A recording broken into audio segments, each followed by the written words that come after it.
Hey everybody. During this unit, we've talked a lot about inequalities and we've talked a lot about absolute value equations.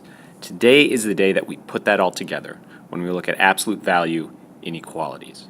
Now, this might seem like it's going to be super complicated, but if we use all of the tools that we've learned, we think about all the concepts that we've learned, we're going to see how it fits in pretty well with what we've already done.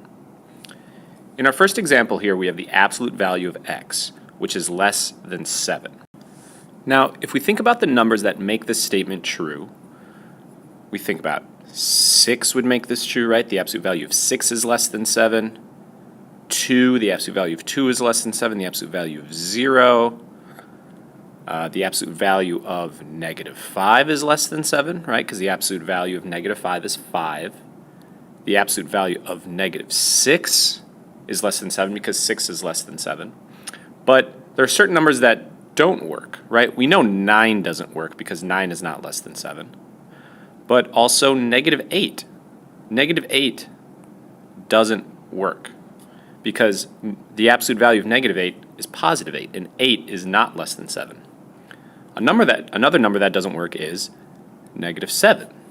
The absolute value of negative 7 doesn't work because 7 is equal to 7. It's not less than 7.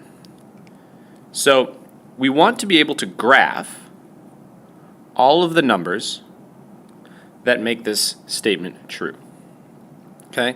And all of those numbers are going to be between 7 and negative 7. Now, 7 doesn't make the statement true. So we're going to have an open circle there, right? Negative 7 also doesn't make the statement true, because the absolute value of negative 7 is 7. So all of these numbers in between, though, from negative 7 to 7, do make the statement true, right? Negative 3, 2.5, negative 1, 0, all of these numbers make the statement true, so we shade them in. So now we have this graph. Now we can rewrite this graph as a compound inequality, right? We recognize the shape. This is an and inequality. We can say that negative 7 is less than x, which is less than positive 7. X is greater than negative 7, and x is less than positive 7. So this and our original statement mean the same thing. They have the exact same set of solutions. In our second inequality, we have a little bit of a different statement here. The absolute value of x is greater than or equal to 3. Now, numbers that are going to work here, 3 would work, right? So would 4, so would 10. And other numbers that would work, negative 3 would work. The absolute value of negative 3 is greater than or equal to 3. Negative 4 would work. The absolute value of negative 4 is 4. That's greater than 3. And, negative 7. That's another number that would work. Numbers that wouldn't work, 2, 0, negative 2, right? None of these numbers would make that statement true. So when we graph this on the number line, we want to make sure we only include the numbers that are solutions that make the mathematical statement true. So here we have 0. I'm going to put 3 and negative 3 on my number line. And I know that any number that's equal to 3 or greater than 3, the absolute value of that number is going to be greater than or equal to 3. And the same thing with anything that is equal to negative 3 or less than negative 3. Right? All of these numbers over here also make this true. Like negative 9. Absolute value of negative 9 is 9, greater than or equal to 3. So this inequality, if we're going to write this as a compound inequality, it's not going to be an and inequality. This looks like an or inequality.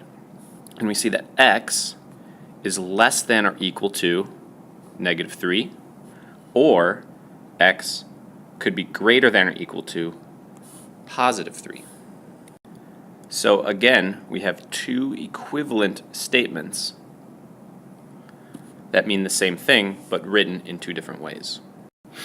Just like we saw in the last two examples, anytime we have an absolute value inequality, we can rewrite it as a compound inequality. Anytime we have an absolute value inequality with less than, even if it's less than or equal to, as long as it's less than, we write that as an and compound inequality, right? It'll be negative a is less than or equal to, in this case, x, which is less than or equal to a. X has to be between those two numbers for the original statement to be true. But if we have greater than, we rewrite that as an or compound inequality, right? X could be greater than a, or x could be less than negative a. When we have to solve absolute value inequalities, we do these a lot like we did absolute value equations. First step is we need to make sure we isolate the absolute value. Then we rewrite it as a compound inequality. So instead of writing it as two equations, we rewrite it as two inequalities, and then we solve it for the variables. For our example here, we have negative 2 times the absolute value of 6x minus 1 plus 5 is less than 3. So let's go about solving this. We'll do our first step. We will isolate the absolute value. So I have negative 2 times the absolute value plus 5. So just like I was solving a two-step equation, I would subtract 5 from both sides. That'll give me negative 2 times the absolute value is less than negative 2. Interesting, we have a negative 2 on the right side, but I still have to divide by negative 2 because this is negative 2 times the absolute value. It was the inverse operation. Negative 2 divided by negative 2 is 1, so we have 1 times the absolute value of 6x minus 1 is greater than 1. Because we divided by a negative number, we have to flip the inequality. Okay, anytime we do that, doesn't matter what type of inequality we're working with, we divide by a negative, the inequality symbol needs to flip. Now I can rewrite this as a compound inequality. So I have 6x minus 1 is greater than 1, or 6x minus 1 is less than negative 1, right? Since this is a greater than inequality right here, when we have the absolute value by itself, this is going to be an or compound inequality. Now we're going to solve both of these. We're going to add 1. That gives me 6x is greater than 2. We divide by 6, and I get x is greater than 1 over 3. Same thing over here. We add 1. We get 6x is less than 0. We divide by 6, and I get x is less than 0. And this is an or inequality, and we can graph it on the number line. We draw our number line. My two numbers I got to have on here are 0 and 1/3. So I'm going to have x is greater than 1/3, open circle, going to the right. X is less than 0, that's an open circle, going to the left. And there we have our answers. All right, let's do one more really quickly. Same thing we're going to do here. We're going to isolate the absolute value. So I'm going to multiply by 5 over 3 here to get rid of this fraction times 5 over 3. We get 1 here, so we got the absolute value of 5x minus 1 is less than or equal to 6 times 5 is 30, 1 times 3 is 3, so that's 30 over 3, which is 10. Now, we've isolated the absolute value. We need to rewrite as a compound inequality. Now, this is an and inequality here because it is less than or equal to.